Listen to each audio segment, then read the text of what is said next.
नमस्कार, आप capital TV Bihar देख रहे हैं। मैं हूं आपके साथ समीक्षा तिवारी। बिहार की राजनीति में इन दिनों एक नारा तेजी से चर्चा में है, जय निशांत तीर निशान। इस नारे के साथ जदयू ने सिर्फ अपनी ताकत नहीं दिखाई बल्कि एक बड़ा सियासी संदेश भी दे दिया है। पार्टी ने साफ कर दिया है कि बिहार में सरकार चाहे किसी की भी बने, लेकिन रास्ता वही होगा जो नीतीश कुमार ने तय किया है। अब सवाल ये उठता है, क्या ये सिर्फ एक नारा है या आने वाले चुनावों का बड़ा संकेत है? क्या जदयू अपने दम पर नई सियासी जमीन तैयार कर रही है?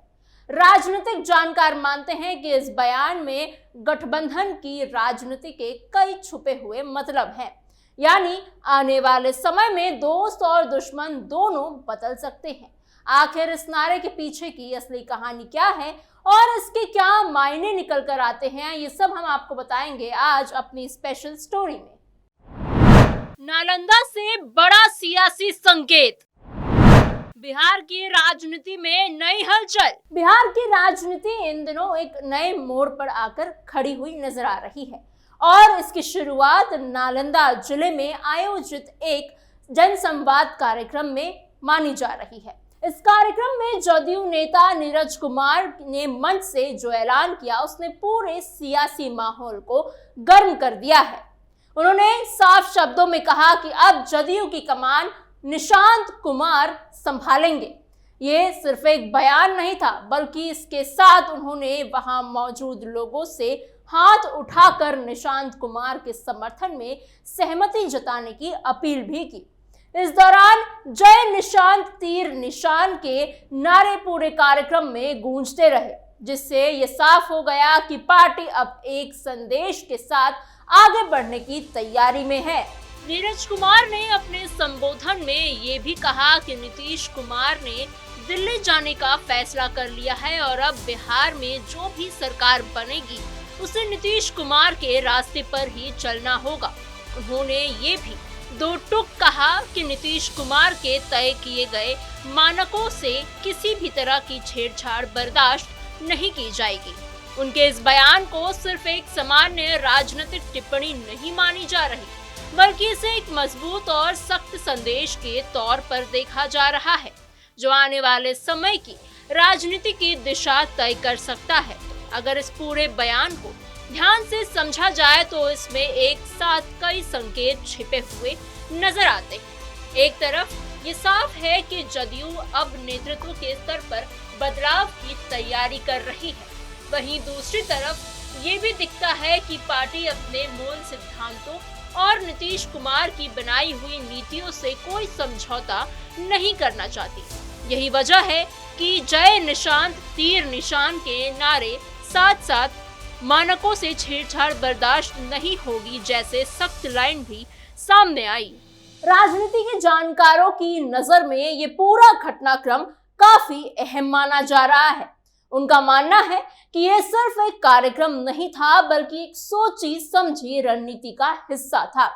जिस तरह से निशांत कुमार को मंच पर आगे लाया गया और उनके समर्थन में नारे लगवाए गए, वो इस बात का संकेत है कि जदयू अब धीरे धीरे नई पीढ़ी को नेतृत्व देने की दिशा में आगे बढ़ रही है। हालांकि ये बदलाव अचानक नहीं होगा, बल्कि इसे धीरे धीरे लागू किया जाएगा ताकि संगठन में किसी तरह का असंतुलन ना पैदा हो। यही वजह है कि पार्टी फिलहाल हर कदम सोच समझकर और माहौल को परखते हुए आगे बढ़ा रही है, ताकि कार्यकर्ताओं और नेताओं के बीच एकजुटता बनी रहे और किसी तरह की असहज स्थिति ना बने। नालंदा से निकला ये संदेश अब पूरे बिहार में चर्चा का विषय बन गया है। कार्यक्रम के दौरान जिस तरह से लोगों ने उत्साह के साथ निशांत कुमार के समर्थन में हाथ उठाए, उससे ये भी साफ होता है कि पार्टी के अंदर इस बदलाव को लेकर एक पॉजिटिव यानी सकारात्मक माहौल बनाने की कोशिश की जा रही है।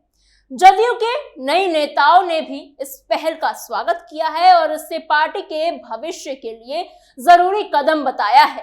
राजनीतिक जानकारों का मानना है कि इस तरह से सार्वजनिक समर्थन से पार्टी ये दिखाना चाहती है कि ये बदलाव केवल ऊपर से थोपा गया फैसला तो बिल्कुल भी नहीं है, बल्कि इसे जमीनी स्तर पर भी स्वीकार्यता मिल रही है।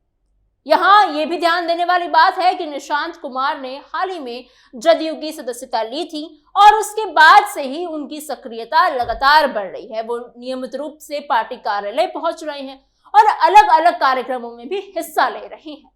जब वो ईद के मौके पर गांधी मैदान पहुंचे तो इसे एक बड़े संकेत के तौर पर देखा गया था कि अब उन्हें सार्वजनिक रूप से भी आगे लाया जा सकता है।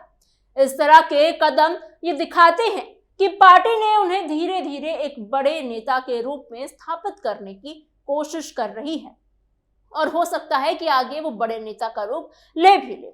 साथ ही ये भी माना जा रहा है कि आने वाले समय में उनकी जिम्मेदारियां और ज्यादा बढ़ सकती हैं, जिससे वो संगठन और कार्यकर्ताओं के साथ और ज्यादा गहराई से जुड़ सके। गठबंधन में खींचतान, अपना एजेंडा, अपना रास्ता। दूसरी ओर नीतीश कुमार के दिल्ली जाने की चर्चा ने भी इस पूरे घटनाक्रम को और ज्यादा दिलचस्प बना दिया।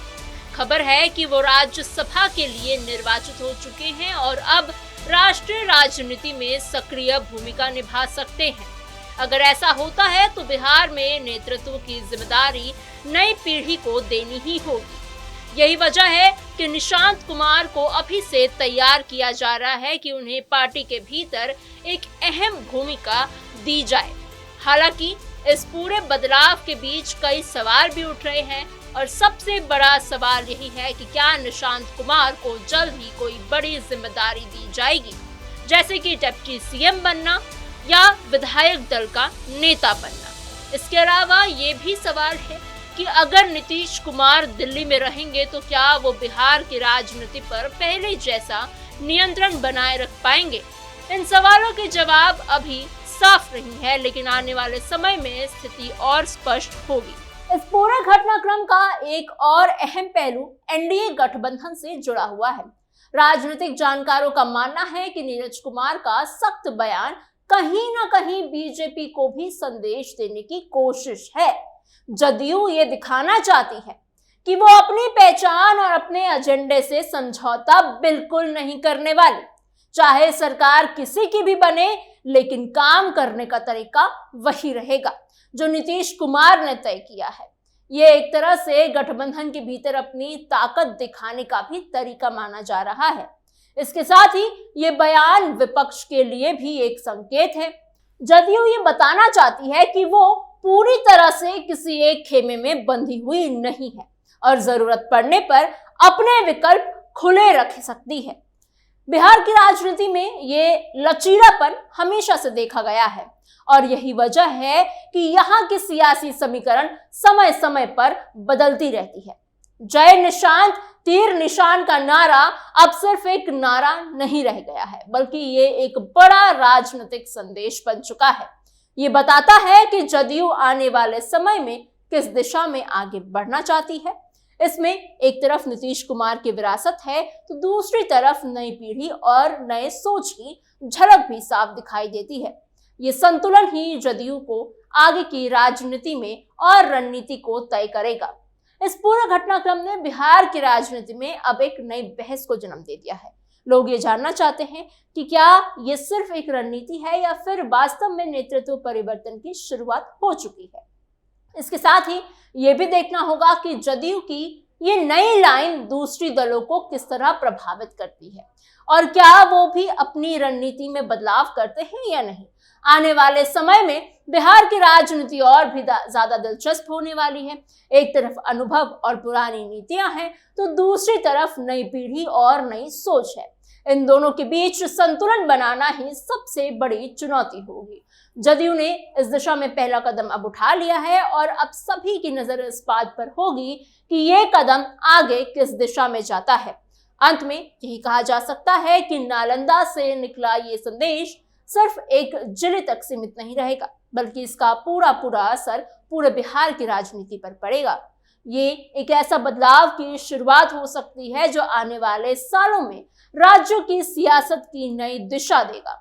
अब देखना यह होगा कि जदयू अपनी इस नई रणनीति को कितनी मजबूती से लागू कर पाती है और क्या ये वास्तव में एक स्थायी बदलाव साबित होता है या नहीं। फिलहाल इतना जरूर है कि बिहार की राजनीति में हलचल तेज हो चुकी है और आने वाले दिनों में कई बड़े फैसले और नए समीकरण देखने को मिल सकते हैं।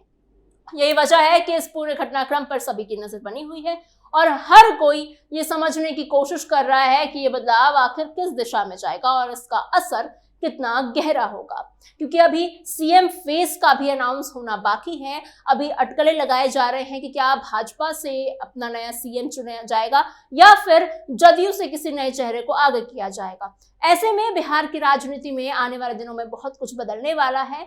आपको क्या लगता है कि कौन सीएम बन सकता है और क्या निशांत कुमार को किसी पद के लिए जदयू आगे कर सकती है जिसमें कि भाजपा की भी स्वीकार्यता होगी?